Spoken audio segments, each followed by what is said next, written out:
How can you make $60,000 plus profit on a deal that is a fixer-upper and still do a rent-own?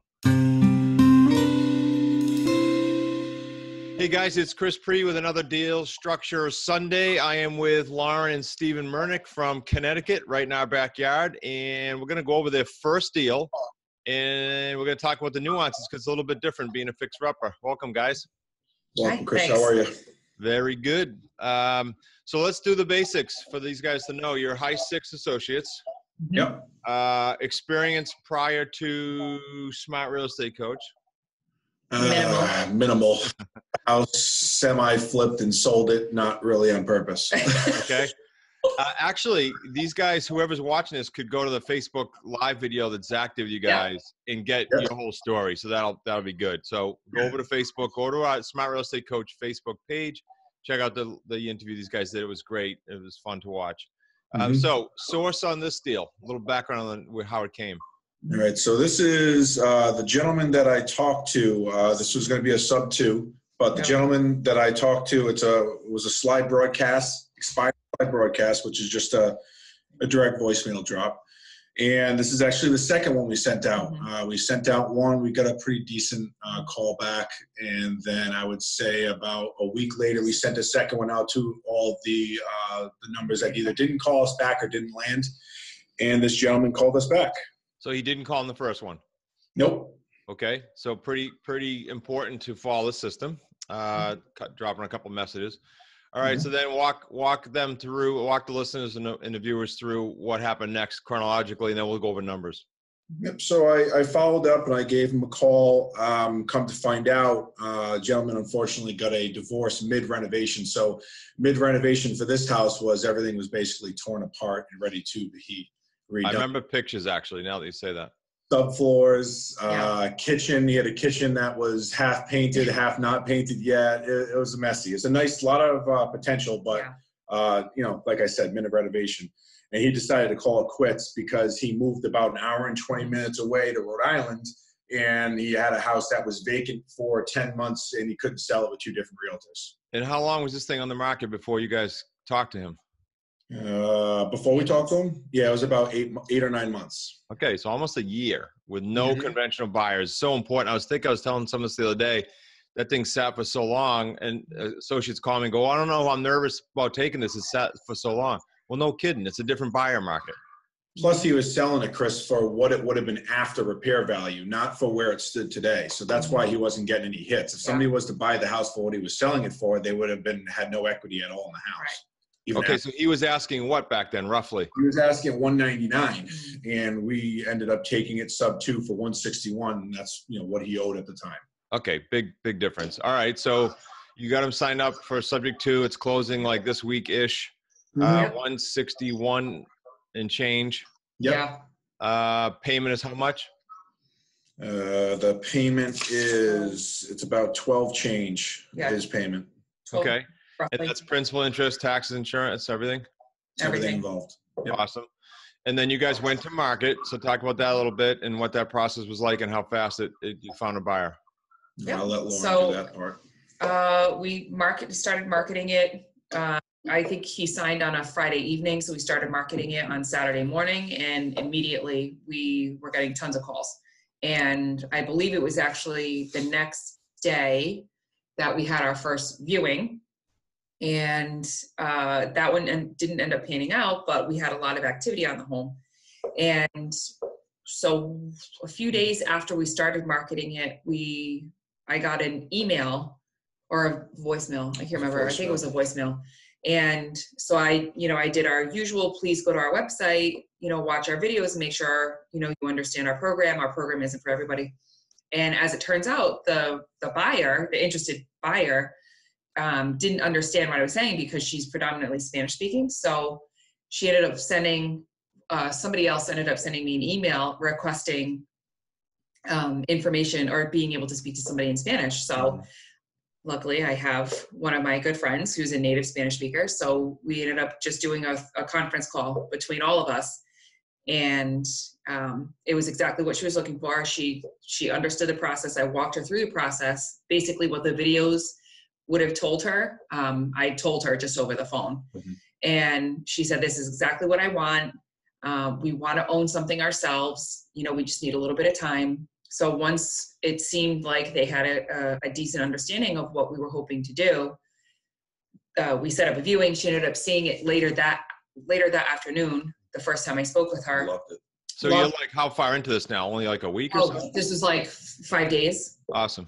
Yeah, less than a week. Very quick. And so on the phone call, I let her know, send me an email if you're interested after you see the home, and then we can talk, we can go over what the next steps are. So she did. She said, this is exactly what I want. So we set up a call for the following day, and we had long conversations about, you know, just her background and, you know, what they were hoping to put down for a down payment and that sort of thing. So we had a buyer's meeting a week and a half after we started marketing the property. Now, did you have a next step form yet? So after she did the viewing, I said, okay, so I should back up. So before I sent her to the viewing, I said, I'm going to email you our next step form. I had already translated to Spanish for her. And I said, if you're interested, let me know you're interested, and also get this next step form back to me so that we can go over the next step form the next time we talk. Perfect. And so when I was speaking with her, she had a couple of questions about some of the things that were on there, like, you know, Standard stuff. Yeah, standard stuff. So we went over the next step form in detail together, and, you know, we figured out a plan of what they would be comfortable with going in terms of putting down in terms of a down payment. And once, you know, we consulted together and also with Nick, we felt pretty comfortable going for a buyer's meeting.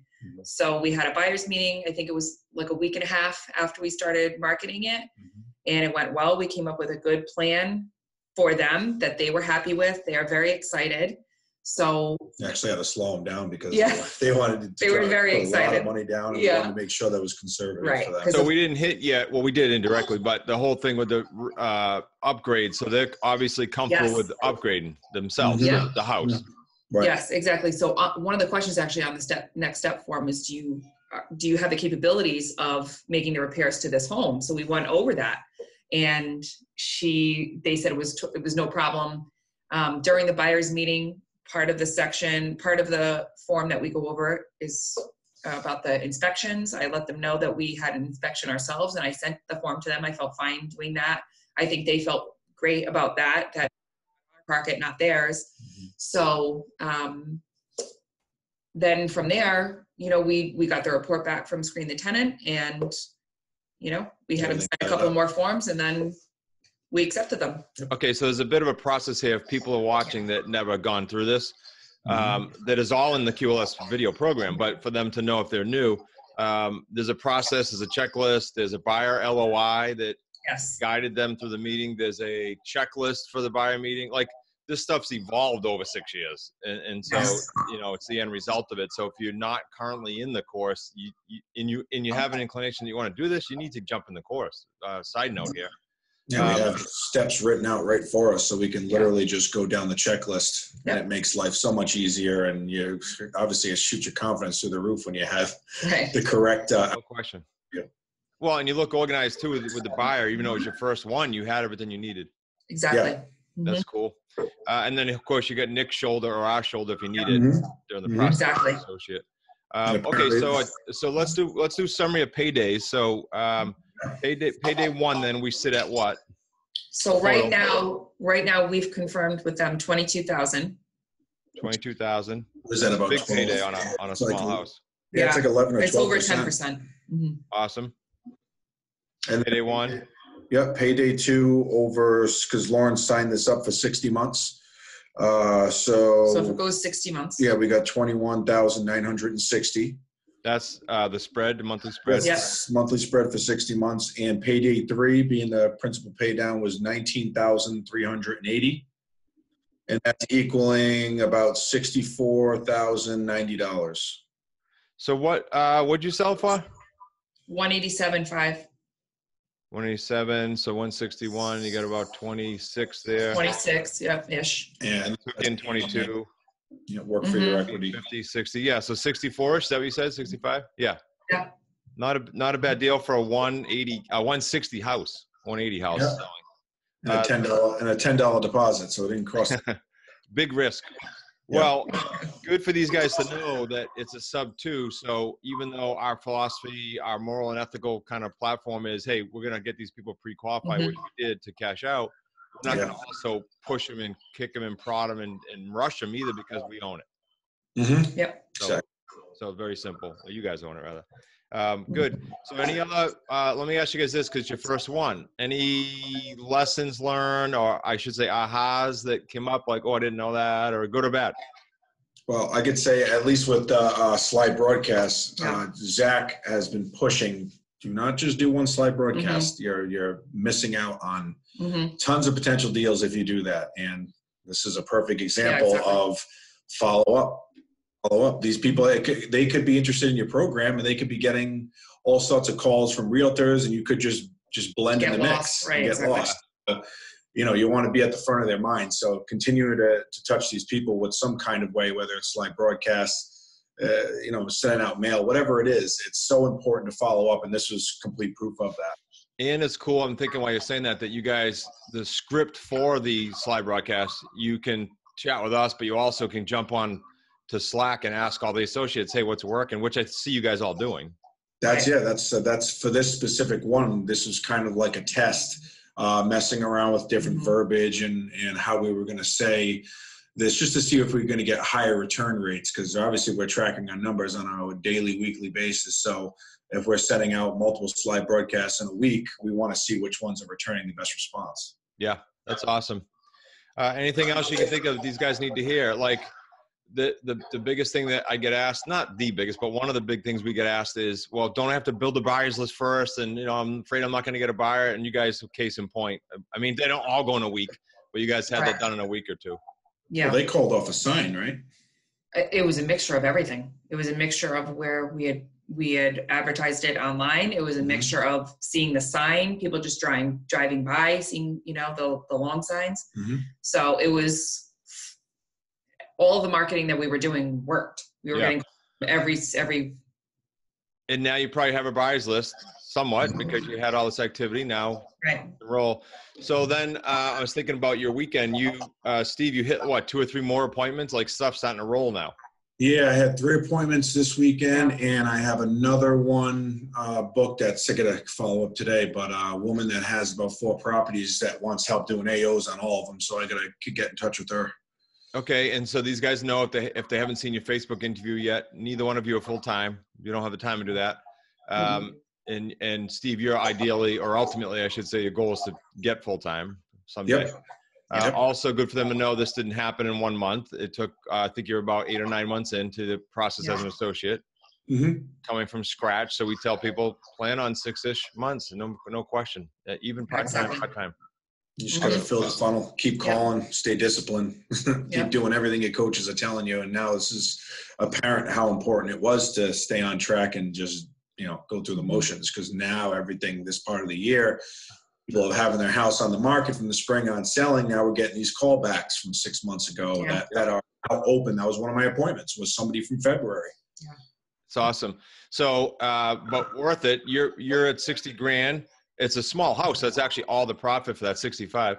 So what the heck? So now your funnel is filled, and you put on board 3 or 4 of those now, and then before the end of the year, I know you will. You probably put more. Yeah.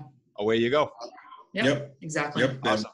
Well, congrats, guys. And for the viewers, if you're not subscribed to the YouTube channel, you want to do that, because we're going to do deal structures every Sunday in some shape, form, or fashion. We're going to also do Q&A Thursday and motivational Monday. So it's all free stuff, and you can stay immersed in it.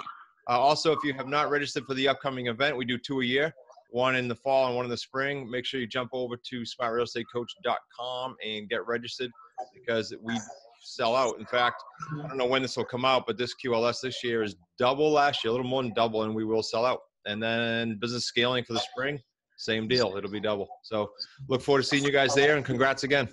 Thank you, Chris.